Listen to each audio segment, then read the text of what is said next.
Thanks for joining. This is the Sound Off with Dan French, and today I'm going to talk about restaurants and the problems they're having with people coming back to work.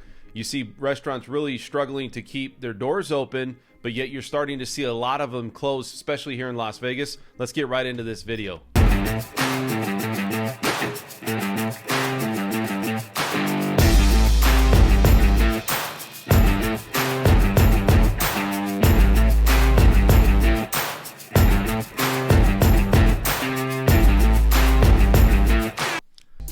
Okay, so if you have not liked this channel, please hit the like button, also subscribe, and also make any comments in the comment section. If you have questions pertaining to anything I talk about, Las Vegas is very unique, very cyclical. We always talk about how it's an up and down roller coaster for pretty much a lot of things. Now, in the restaurant industry, we've seen a huge influx of people that are trying to get back to work, but still a lot of people are electing not to go back to work to be a server or in the restaurant industry altogether. Maybe you're a bartender, a bar back, whatever it is that they're doing. Now, a lot of these mom and pop restaurants are struggling, including some of the restaurants on the strip. You look at Rouse and you look at Marigold and a lot of buffets, they were closed and they're not going to be opening their doors, some of these restaurants anymore. And that's still similar to what's happening outside of the strip. If you go locally, Henderson, Las Vegas, Summerlin, they're all struggling.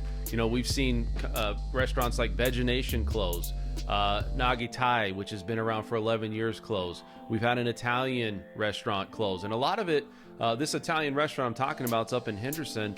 These places have been around for years, and so you're looking at why is this happening? It's almost like a reset. You got a lot of restaurants coming into the strip. A lot of them close, right? We talked about that. And then they're replaced. There's a lot of money that's being put into the strip, but these mom and pop shops are not being replaced here locally. So they're closing their doors altogether. And it's interesting to see why this is happening. A lot of it is they don't have employment. A lot of people don't want to go back to work. They, really suffered because of COVID and the pandemic.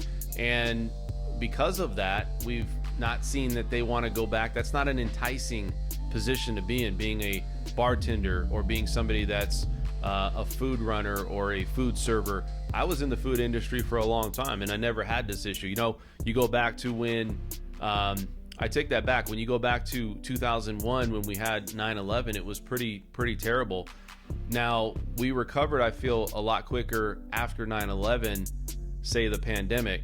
And so a lot of these mom and pop shops, they're just closing their doors altogether. There's not a lot of income or cash flow coming with these new restaurants or these restaurants that they've had previously. So they're just shutting their doors. Maybe they're changing the way that they do the restaurant industry altogether.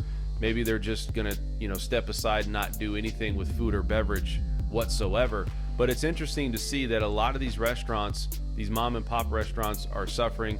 A lot of these other companies, the deep pocket companies, corporations, they can give others maybe some type of medical insurance, or maybe they can recover because they have the deep pockets to market or kind of keep afloat as this thing is starting to transition out of the pandemic. But more and more, we're seeing Henderson, Las Vegas, and a lot of these older, mom and pop style restaurants closing their doors, and they're not opening anytime soon. It's very unfortunate.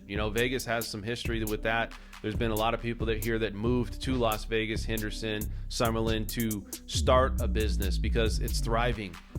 Vegas has always been an opportunity or an opportunistic town, and it's unfortunate we're seeing some of these restaurants close. But if you guys have any questions, please leave them in the comment section. Let me know if there's any restaurants or anything that you guys want to add to what I said, and we'll see you guys at the next stream.